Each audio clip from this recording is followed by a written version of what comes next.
Hello YouTubers, I'm Justin, and today on Dashandrun, well, we're going to be having a look at a Bitt Boy. Now, these have been out for a little while, and quite a few YouTubers have already had these, but anyway, I thought I'd get one myself and have a look, because they look kind of interesting. Now, they come in various colours. Now, on this box it shows that there's a red, black, blue and white one, but this one is actually a different colour to any of those, so that's kind of interesting too, so they don't actually show all the colours.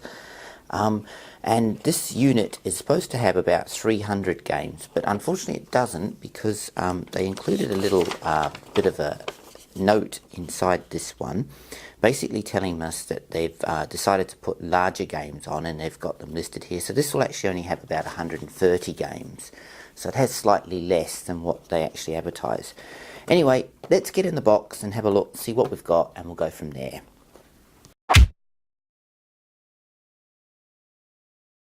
Okay, so the first thing, of course, is the usual. You've got a USB with a micro USB end, I think it is, yes, so that's the first thing. You've got an AV cable, which is kind of old school, which is not something that most TVs will have, or some will have, but not every TV. But I've got a thing that I'm going to show you that will also help you out if you've got one of these and you don't have an AV connection on your TV anymore.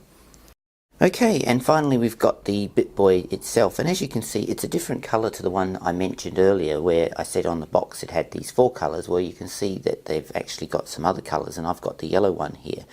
Now, going round it, it looks very much like a Game Boy, which is pretty neat, and you have got a micro SD slot on the top there, but unfortunately that's just a dummy slot. It doesn't actually have one, which is a shame. Then you've got your micro charging port on the bottom, the output for your AV cable, and of course your various controls. Now it does take, and it also has a volume control there. Now it does take a rechargeable battery that's built into it, and it's got a back plate that you have to open, which is actually incredibly hard to get out, so that's why I've already got it open. But that's what the micro USB port is for charging the internal battery.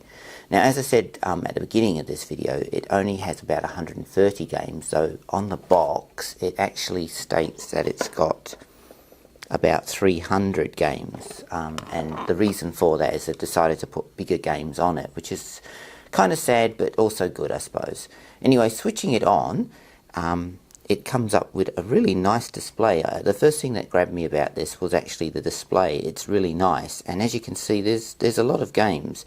Now I find that the directional pad is a bit oversensitive and sometimes will jump more than you want, which is a bit of a nuisance, but it seems to work reasonably well. And as you can see, there's a whole host of games on here.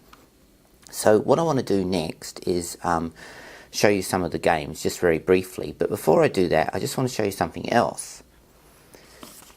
Now I picked this up, and some people may have seen this before, and basically this will allow you to convert this AV signal into a HDMI signal. Now it's not a particularly advanced piece of tech. It's not like the FrameMeister or some of those other more things. It's a very cheap thing you can pick up for about $10, and basically it has to be powered with a USB cable, and then you plug in your AV cables like so on this side, and then in this side you connect a HDMI cable out, and that will give you the display on a full-size screen. So it's just something else that you might want to get if you want to test this out. Anyway, let's go and have a look at some of the games, and I'll use this as a device so you can see them on the bigger screen.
Well, there you go. There's my look at the Bitt Boy, and overall, I think it's pretty awesome. I mean, the actual screen is really nice on this, and the sound's not too bad.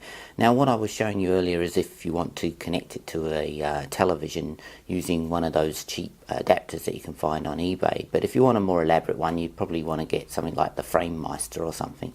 But the optimum way to use this device is really portable as it is, to play on the go, because it's not really designed to be plugged into a TV, because it just looks pretty average and you've got to have all these wires and everything connected to it to operate it. But at least it's an option it gives you.